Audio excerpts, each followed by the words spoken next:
মাদকের জন্য শুধু হরিপুর কেন, পুরা কুষ্টিয়া না সারা বাংলাদেশ জর্জরিত। আমরা লিস্ট করে দিয়ে লাভ কি? সংসদে তো গয়েশ্বরচন্দ্র রায় বাবু বলেই ফেলেছে যে মাদক এখন আসে স্বরাষ্ট্রমন্ত্রীর এলাকা দিয়ে। সুতরাং ওই জায়গাটা যদি উনি এত বড় দায়িত্বে থেকে বন্ধ করতে পারতেন, তো এই কুষ্টিয়ার হরিপুরের যুব সমাজ নিয়ে আমাদের চিন্তা করা লাগতো না।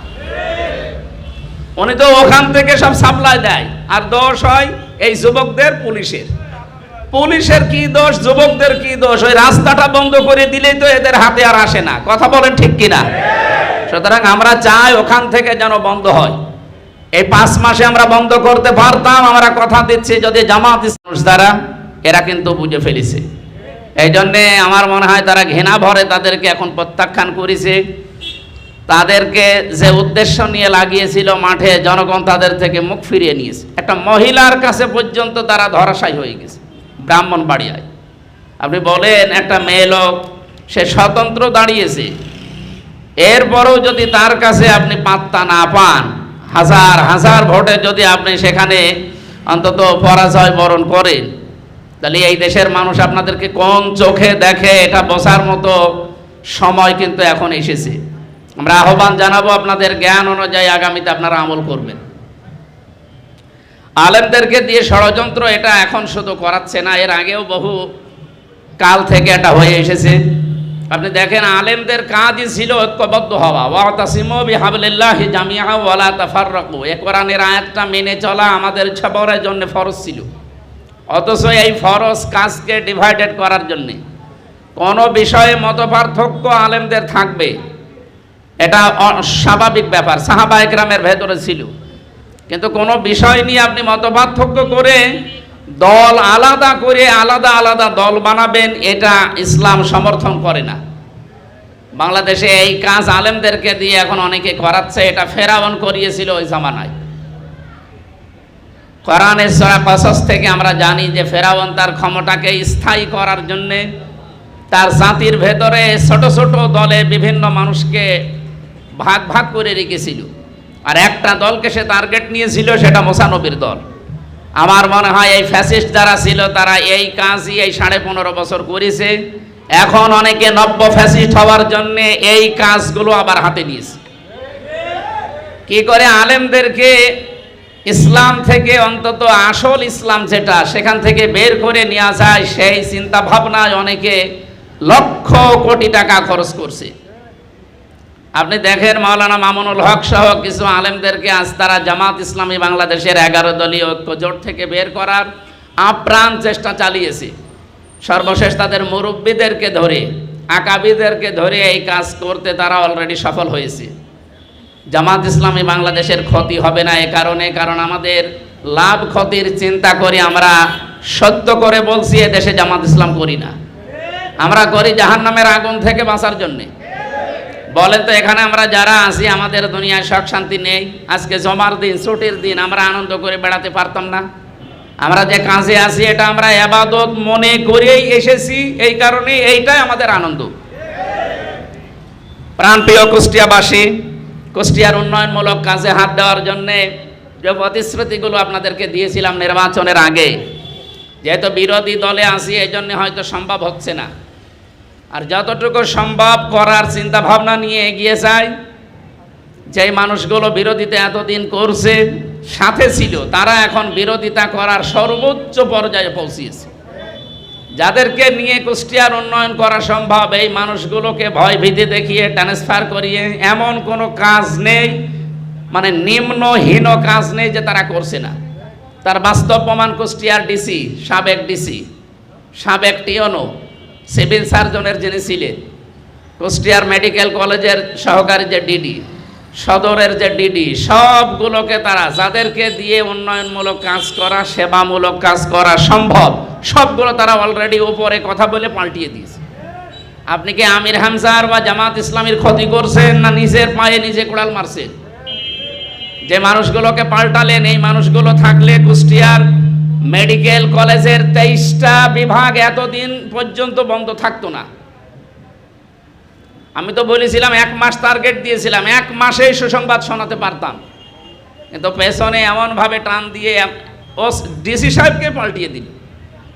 উনি এখন আক্ষেপ করে মাঝে মাঝে যে আমার নিজের স্বার্থে তো আমি কুষ্টিয়ায় ছিলাম না, আপনাদের উন্নয়নমূলক কাজে অংশীদার হওয়ার জন্য আমি কিছু কাজে আঞ্জাম দিয়েছিলাম, কিন্তু আপনারা যা করলেন পেছন থেকে, আপনারা জানেন এই পাশের আসনের 4 নম্বর আসনের একজন অলরেডি মুখ ফুটে বলেই ফেলেছিল যে কুষ্টিয়ার ডিসি আমাদের কথা শোনে না, এজন্য তাকে আমরা পরিবর্তন করে দিয়েছি, বলে নাই তারা? সুতরাং আপনারা শুধু জামাত ইসলামী বাংলাদেশের আমির হামজার ক্ষতি করছেন না, এই দেশের এই কুষ্টিয়ার ক্ষতি করছেন আপনারা। আপনাদের শুভবুদ্ধির উদয় হোক, এটা আমরা চাই। ক্ষমতার ভারসাম্য রক্ষা করার জন্য জুলাই সনদের যে সমস্ত পয়েন্টগুলো আছে, আমি পুরা বই পড়েছি, আমার আয়ত্ত আছে। তার ভেতরে একটা পয়েন্ট ছিল যে একটা লোক 2 বারের বেশি প্রধানমন্ত্রী থাকতে পারবে না এবং দলীয় প্রধান থাকতে পারবে না। এটা যদি জামাত ইসলামী বাংলাদেশের মতো এত বড় দল মেনে নেয়, তা আপনাদের মানতে সমস্যা কি? আপনি কি সারা জীবন ক্ষমতায় থাকবেন বলে এই নিয়ত করে রাজনীতি করেন?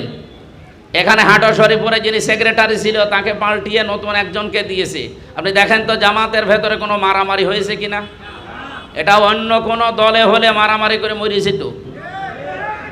জামাত ইসলামী বাংলাদেশে অন্তত এই প্রভাবটা থেকে মুক্ত। এই জন্য আমরা সব সময় আল্লাহর কাছে শুকরিয়া আদায় করি। জ্ঞানী মানুষ যারা, তারা তো জামাতের এই শৃঙ্খলা দেখেই অন্তত সব কিছু বাদ দিয়ে জামাতে যোগ দেওয়া দরকার। যে জামাতের 3 বারের একজন এমপি, তাদের নৈতিক মদস্খলনের কারণে তাদের এমপি থাকা অবস্থায় তাদেরকে দল থেকে বহিষ্কার করা, এটা বাংলাদেশের ইতিহাসে এই প্রথম। এইরকম ভিডিও বাংলাদেশে কত মানুষের আছে, সাংবাদিক ইলিয়াসের কাছে যান। এরকম ভিডিওগুলো সব যদি উনি প্রকাশ করে দেয়, ওনার হাতে পায়ে ধরে শুধু ঠেকিয়ে রাখে। পিনাকি তার কাছে হাজারো ভিডিও আছে, সাংবাদিক ইলিয়াসের কাছে এইরকম ভিডিও হাজারো আছে। এনারা তো শুধু এক জায়গায় এক ঘরের ভেতরে ছিল এতটুকুই, একেবারে জেনা করা অবস্থায় ভিডিও বাংলাদেশে বহু নেতা নেত্রীর আছে। তাদের বহিষ্কার তো দূরের কথা, এই দেশে তাদের নামে কিছু করাও সম্ভব না। আপনাদের যদি কমন সেন্স থাকে, এই দেশে আমার সাফ কথা, বাংলাদেশে জামাত ইসলামী বাদ দিয়ে দেশের জন্য, দশের জন্য, মানবতার জন্য অন্য কোনো দল এই দেশে আর পারফেক্ট না। যে সমস্ত বিষয়গুলো সামনে নিয়ে এসেছিলেন এই 71 সালের থেকে শুরু করে 47, 52, 71 থেকে শুরু করে, এগুলো এখন আর এই প্রজন্ম খায় না।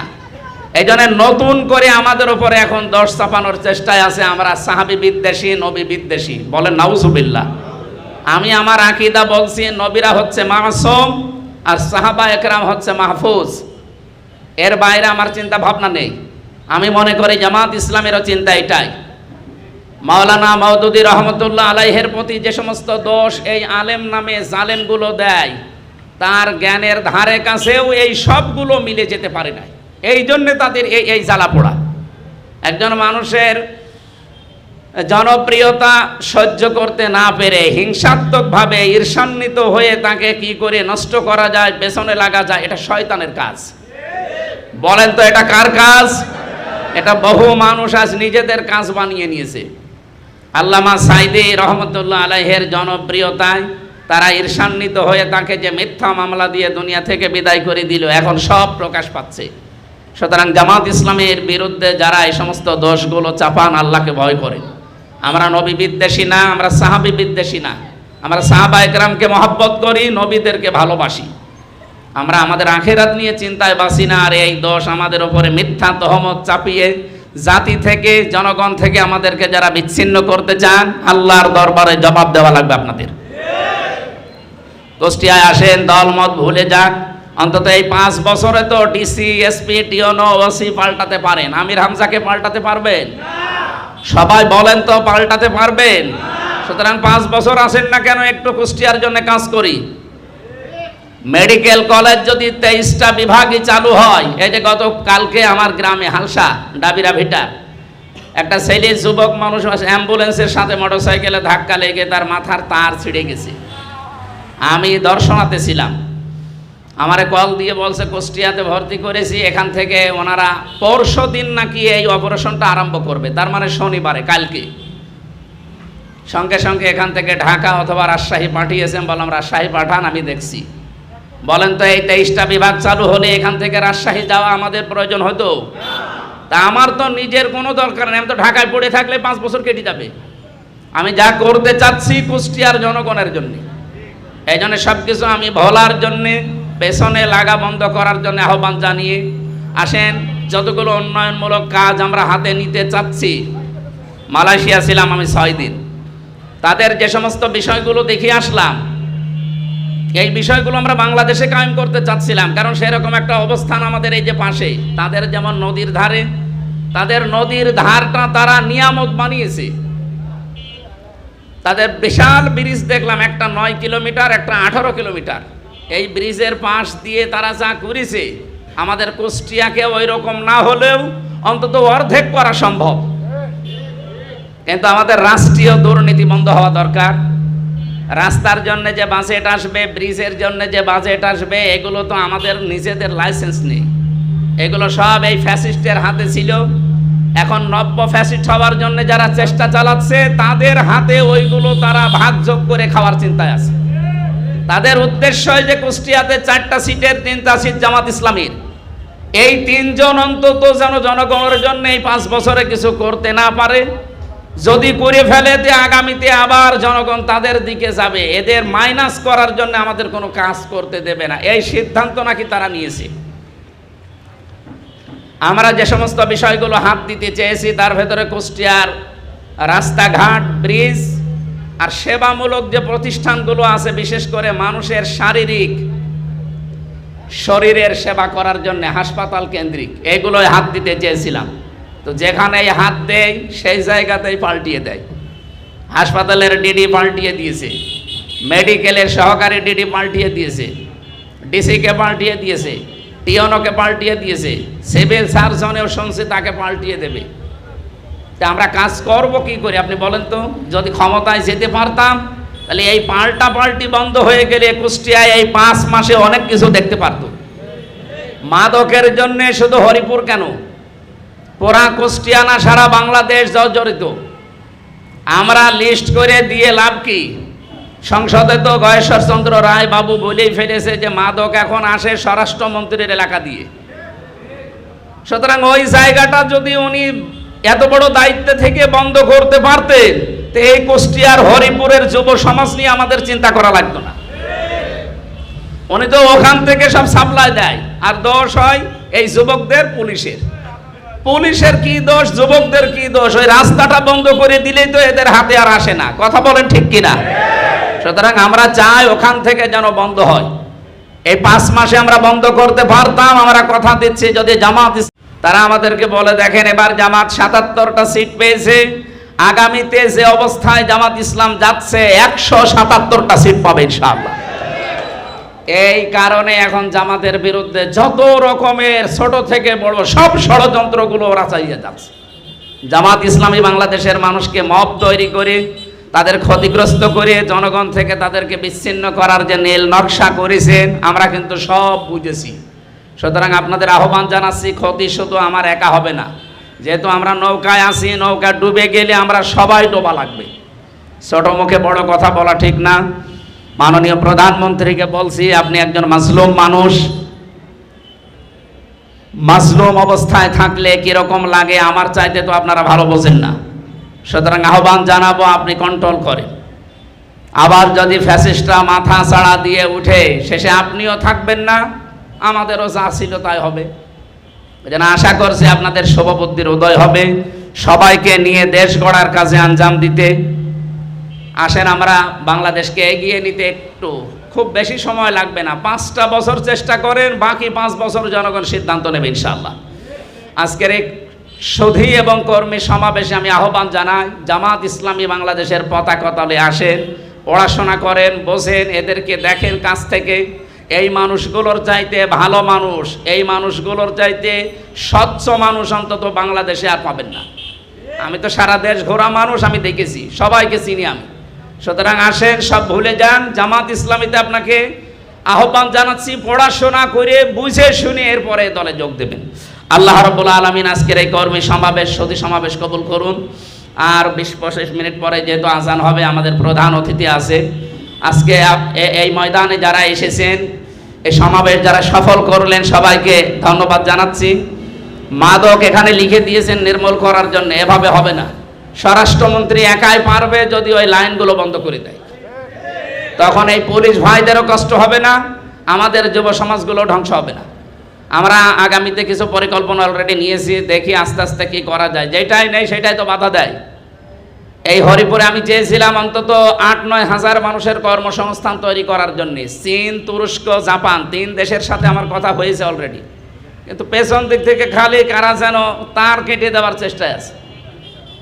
আপনারা সাথে থাকেন তো, দেখি আমি ওদেরকে নিয়ে আসার চেষ্টায় আছি। ওরা এসে হরিপুরের অন্তত এই 25-30 হাজার ভোটার এখানে, এরা যদি 2-3 হাজার মানুষও কর্মসংস্থান এখানে পায়, এখানে আমার বিশ্বাস এই মাদকের সবল এখানে বন্ধ হয়ে যাবে। হরিপুর আর আমাদের কুষ্টিয়ার 6 রাস্তার মোড় থেকে বড় বাজার পর্যন্ত 137 জনের একটা লিস্ট আমি করেছিলাম মাদকের, বড় বড় যারা, এবং যারা বিক্রি করে এবং যারা খায়। যাদের কাছে দিলাম তারা তো সমস্যা। ওনারা এসে বলে আপনি আমাদের নামে তালিকা দিয়েছেন, ওনারাই তো আমাদের কাছে টাকা খায়। তো আমি এখানে কি করতে পারি? আমি একা কি করতে পারি বলেন?